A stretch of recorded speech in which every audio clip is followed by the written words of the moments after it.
Compañeros, muy buenos días. Primero que nada, una disculpa por no estar el día de hoy en la clase. Estamos en un periodo extraordinario de sesiones en el Congreso. Me llamo Luis González y yo les voy a exponer unos elementos de derecho administrativo relativos sobre todo al acto administrativo. Comenzamos.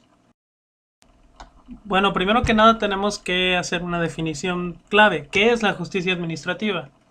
La justicia administrativa es el género de procedimientos del derecho administrativo, obviamente, en el cual se tutela los derechos de los particulares en sus relaciones con el gobierno.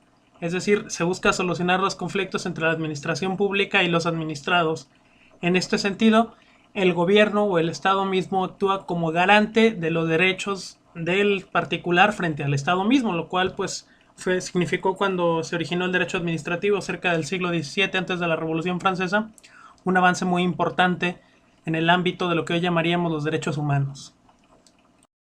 Vale la pena señalar aquí que recurrí a varios libros de derecho para buscar un concepto de qué es el acto administrativo como tal.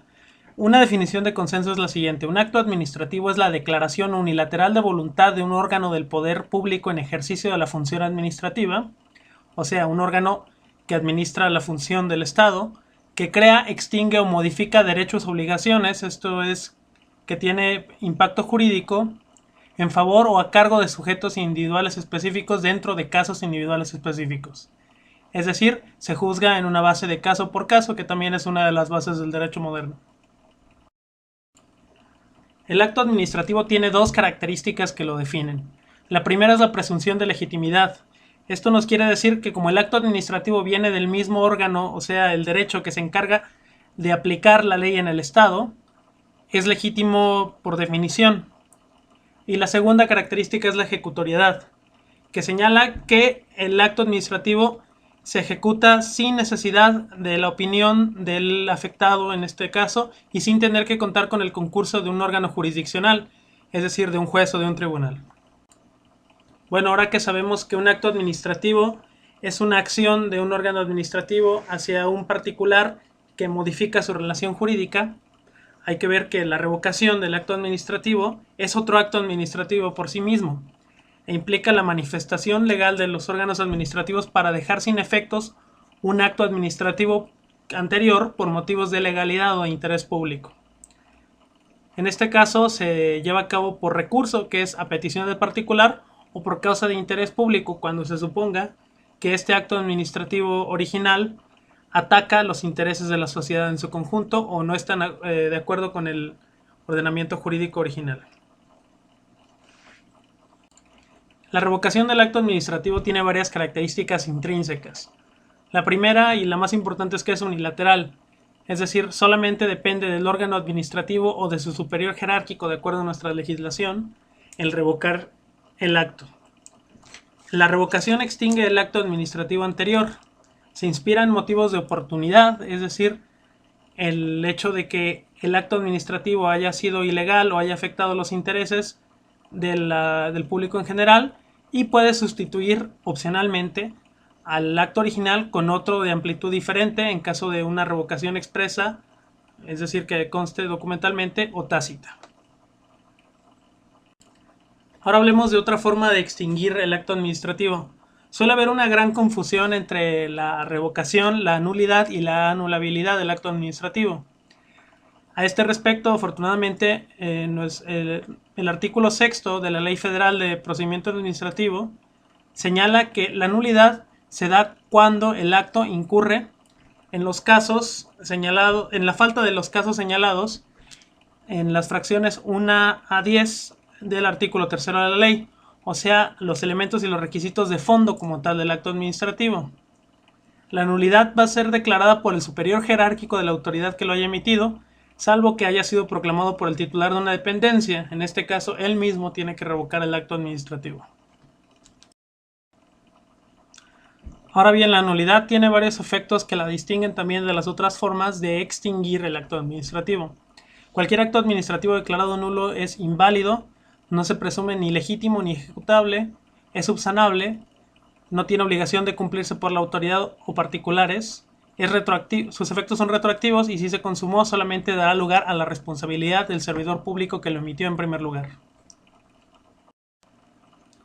Ahora bien, hablemos de la anulabilidad.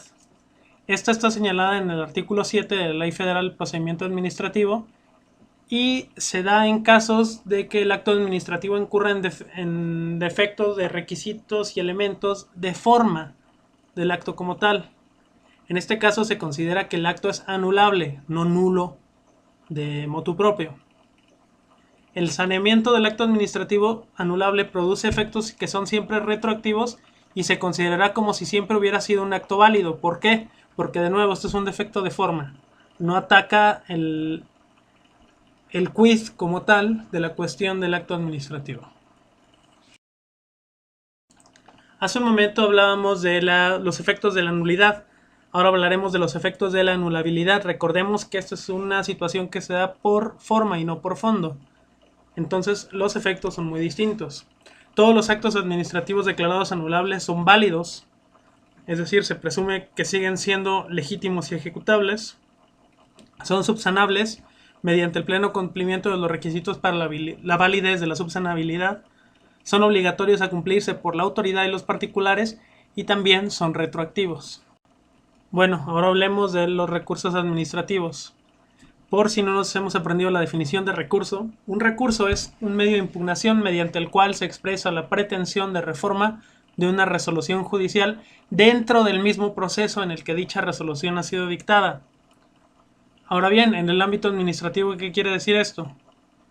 El recurso pasa a ser el acto en el cual un sujeto legitimado pide a la administración que revise una resolución administrativa o excepcionalmente un acto trámite. Poco más adelante veremos un ejemplo de acto trámite dentro de los plazos y con arreglo a las formalidades pertinentes de ley.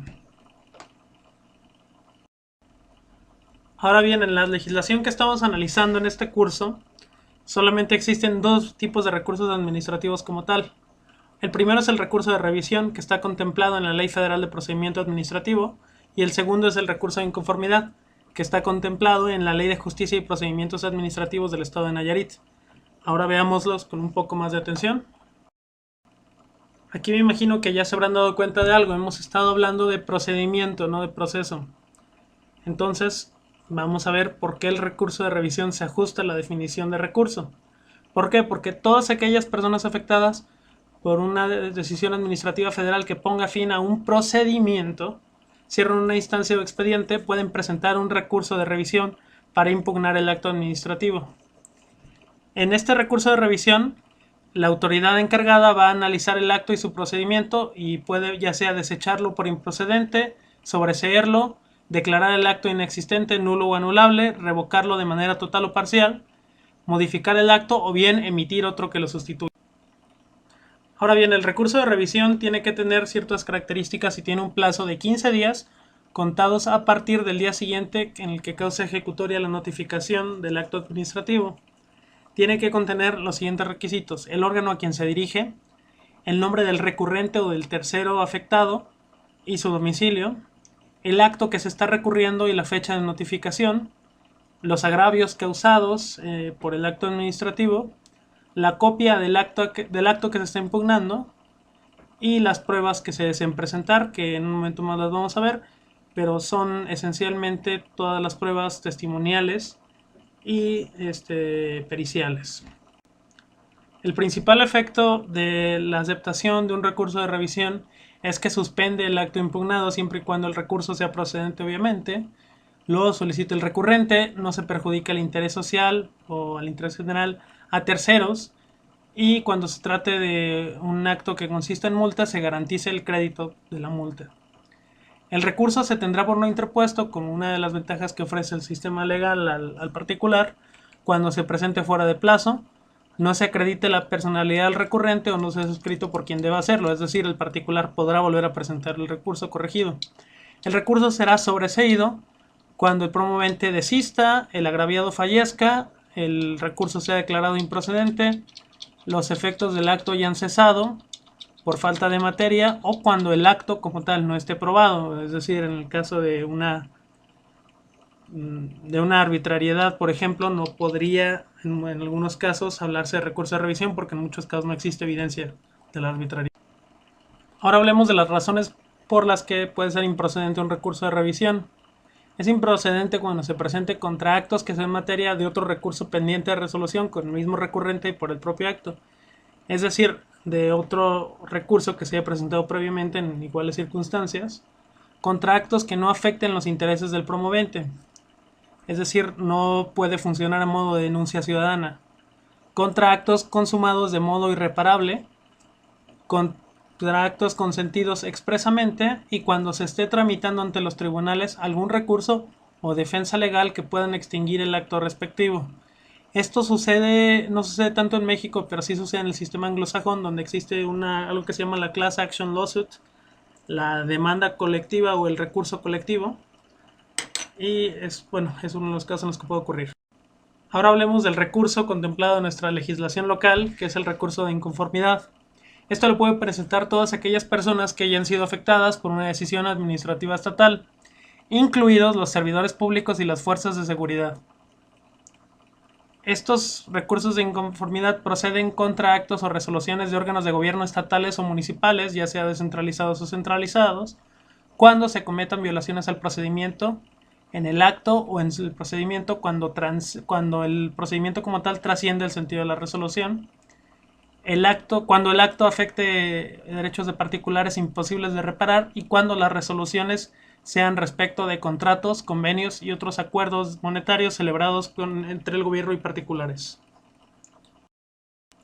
Y bueno, porque hashtag Nayarit hay muchos más requisitos para presentar el recurso de inconformidad.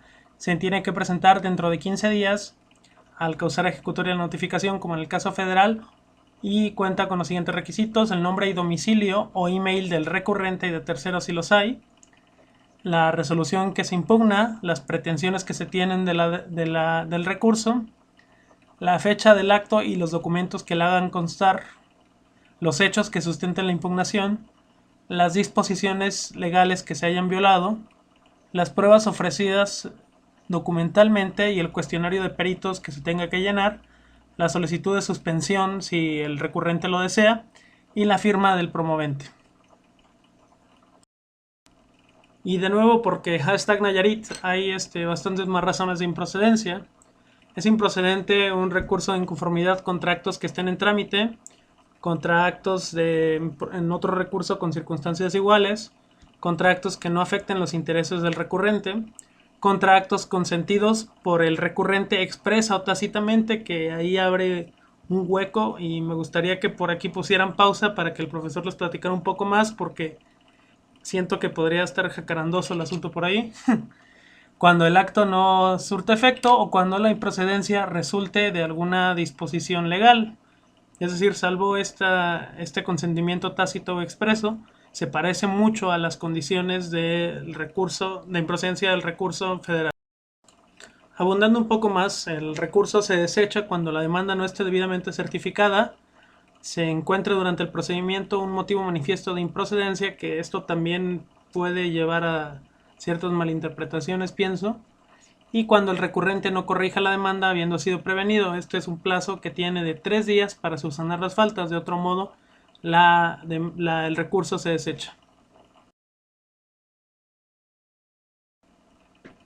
Ahora bien, el recurso suspende la aplicación del acto cuando el recurrente lo exprese en su demanda de recurso, cuando el recurso se admita, no contravenga la ley y no se daña el interés general o de terceros.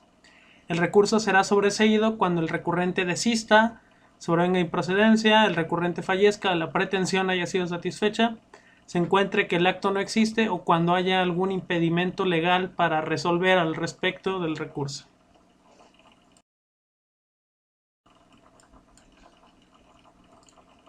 Terminamos aquí con los recursos contemplados en las legislaciones federal y nayarita. Ahora bien, hay algunos autores que consideran que un juicio contencioso administrativo es un recurso. Sin embargo, este es un proceso aparte y por lo tanto no se apega estrictamente a la definición de recurso que hemos estado estudiando desde la práctica del derecho forense y desde el derecho procesal. Entonces, solamente lo voy a mencionar aquí de pasada. El maestro asignó ese tema, me imagino. Bueno, yo creo que sí lo asignó porque a Mara le tocó la otra parte abundar sobre el juicio administrativo. Y bueno, adelantarles que este es un proceso que se da sobre todo en casos de derecho fiscal, que también es una relación administración particular. Pero esto ya se va a ver en otra exposición. Así que bueno, compañeros, damos por terminada esta exposición. De nuevo una disculpa por no haber asistido. Y aquí está mi correo, luismariogonzalezs@gmail.com. Este video lo voy a borrar de YouTube en un par de días tal vez. Si gustan pedirme las diapositivas, con mucho gusto se las mando. Que tengan un muy buen fin de semana y muchas gracias.